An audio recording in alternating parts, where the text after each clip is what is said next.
योगी बाबा आपको लखनऊ की गद्दी से उठाकर वहां पहुंचाऊंगा जहां भीख मांगने की ट्रेनिंग दी जाती है। दुनिया में अगर झूठ बोलने वाला कोई नेता है तो उस नेता का नाम है नरेंद्र मोदी जी। उन्होंने कहा था कि देश नहीं बेचने दूंगा। अब की तरह ललका सांड के खदेड़ देबे के 2022 के चुनाव में मुझे यदि भगवान भी उतर के कहेंगे कि भाजपा में शामिल हो जाओ तो भी मैं भारतीय जनता पार्टी में शामिल नहीं होगा। अरे नहीं, ऐसा मैं नहीं, सुहेल देव भारतीय समाज पार्टी के प्रमुख ओम प्रकाश राजभर कहते हैं। जी हाँ, ये वही नेताजी हैं जो अब तक भारतीय जनता पार्टी से चिढ़ते थे। वही ओम प्रकाश राजभर जो अपने भाषणों में भारतीय जनता पार्टी को अक्सर गाली भी दे जाते थे। लेकिन अब यही नेताजी भारतीय जनता पार्टी में शामिल हो लिए हैं। अब अचानक से यही नेताजी भारतीय जनता पार्टी के साथ मिलकर गरीब, शोषित, वंचितों के उत्थान के लिए विभिन्न बिंदुओं पर बात करने लगे हैं। ये साहब जो कुछ समय पहले तक इन नेताओं को गाली बकते थे, आज वही इनके लिए माननीय हो गए हैं। तो भैया 2024 से पहले विपक्ष को एक बहुत बड़ा झटका लग चुका है।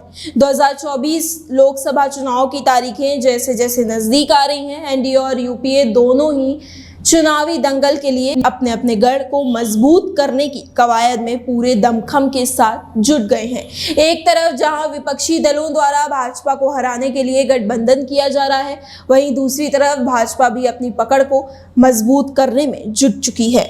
इसी क्रम में बीते दिन केंद्रीय मंत्री ने ट्वीट कर ओम प्रकाश राजभर के एक बार फिर से एनडीए गठबंधन में शामिल होने की सूचना दी और साथ ही गरीबों और वंचितों के कल्याण के लिए ओम प्रकाश राजभर पर भरोसा भी जताया।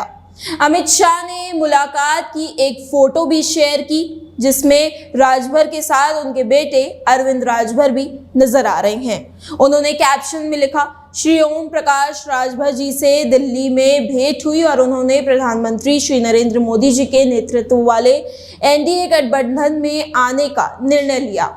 मैं उनका एनडीए परिवार में स्वागत करता हूं। राजभर जी के आने से उत्तर प्रदेश में एनडीए को मजबूती मिलेगी और मोदी जी के नेतृत्व में एनडीए द्वारा गरीबों व वंचितों के कल्याण हेतु किए जा रहे प्रयासों को और बल मिलेगा। इसके साथ ही ओम प्रकाश राजभर भी अपने ऑफिशियल ट्विटर हैंडल से ट्वीट करते हैं और बात की पुष्टि करते हुए लिखते हैं कि भाजपा और सुभाषपा आए साथ सामाजिक न्याय, देश की रक्षा, सुरक्षा, सुशासन, वंचितों, शोषितों, पिछड़ों, दलितों, महिलाओं, किसानों, नौजवानों, हर कमजोर वर्ग को सशक्त बनाने के लिए भारतीय जनता पार्टी और सुहेल देव भारतीय समाज पार्टी मिलकर लड़ेगी। उन्होंने आगे कहा, गृह मंत्री भारत सरकार आदरणीय अमित शाह, ध्यान दीजिएगा दोस्तों, आदरणीय, दिल्ली में भेंट हुई और माननीय प्रधानमंत्री आदरणीय श्री नरेंद्र मोदी जी के नेतृत्व वाले एनडीए गठबंधन में शामिल होने का निर्णय लिया। मैं माननीय अमित शाह जी, माननीय प्रधानमंत्री जी, माननीय मुख्यमंत्री जी, माननीय जेपी नड्डा जी को धन्यवाद देता हूं। इसके साथ ही एएनआई को बताते हुए उन्होंने बिना समाजवादी पार्टी का नाम लिए कहा कि उधर से हमने बात करने की कोशिश की लेकिन कोई भी प्रतिक्रिया सामने नहीं आई। हम कभी झूठ नहीं बोलते। अब यूपी में लड़ाई नाम की कोई चीज नहीं है। तो नेताजी को लगा कि न घर में रह पाएंगे, न घर बच पाएगा, न घाट, तो चले जाएं भारतीय जनता पार्टी में और शामिल हो लिए भारतीय जनता पार्टी में। लेकिन ओम प्रकाश राजभर के एक बार फिर से भारतीय जनता पार्टी में शामिल होने का क्या मकसद है? ओम प्रकाश राजभर के शामिल होने से आखिर बीजेपी को क्या फायदा होने वाला है? ये सब सवालों के जवाब मैं आपको दूंगी। अगर ओम प्रकाश राजभर का बीजेपी में शामिल होने की मकसद की बात करें तो मीडिया रिपोर्ट के अनुसार राजभर ने अपने लिए उत्तर प्रदेश के लिए कैबिनेट मंत्री का पद और राज्य की 3 लोकसभा सीट और बिहार में 1 लोकसभा सीट पर चुनाव लड़ने की शर्त रखी है। सुभाषपा मुखिया राजभर ने लोकसभा की जिन सीटों को अपनी पार्टी के लिए मुफीद बताया है उनमें मऊ की घोसी, गाजीपुर और चंदौली की सीटें हैं। इनमें से किसी एक सीट पर वह अपने पुत्र अरविंद राजभर को मैदान में उतारना चाहते हैं। एनडीए में शामिल होने के बाद राजभर ने मीडिया से बातचीत करते हुए कहा, सुभाषपा शुरू होने से ही भर और राजभर जाति को अनुसूचित जनजाति में शामिल करने की लड़ाई लड़ रही है।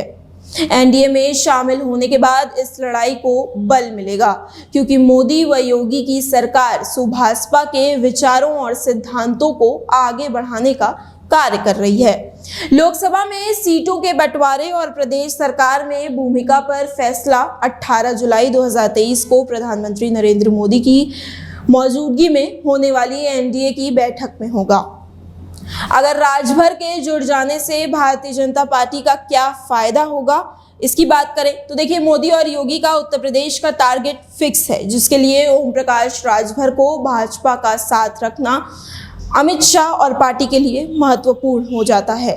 खासकर 2024 के लोकसभा चुनाव में यूपी के पूर्वांचल में उनकी बिरादरी काफी वोटर हैं। भाजपा नेताओं को लगता है कि राजभर वोटरों के छिटक जाने से उनकी पार्टी को भारी नुकसान हो सकता है। हालांकि भाजपा के कई नेता राजभर को पार्टी में शामिल करने के पक्ष में नहीं थे। ये ओम प्रकाश राजभर देश में बेरोजगारी की बात करते थे। क्या आज देश में पूरी तरीके से रोजगार आ चुका है? ये सब सवालों के जवाब आपको तराशने होंगे, क्योंकि आप वोटर्स हैं। आपको समझना होगा कि किस तरीके से इनकी राजनीति चल रही है। बाकी इस पर आपके क्या विचार हैं, आप कमेंट बॉक्स में देने के लिए हमें स्वतंत्र हैं। बाकी देश दुनिया भर की तमाम खबरों को देखने के लिए देखते रहिए इनसाइड भारत टीवी।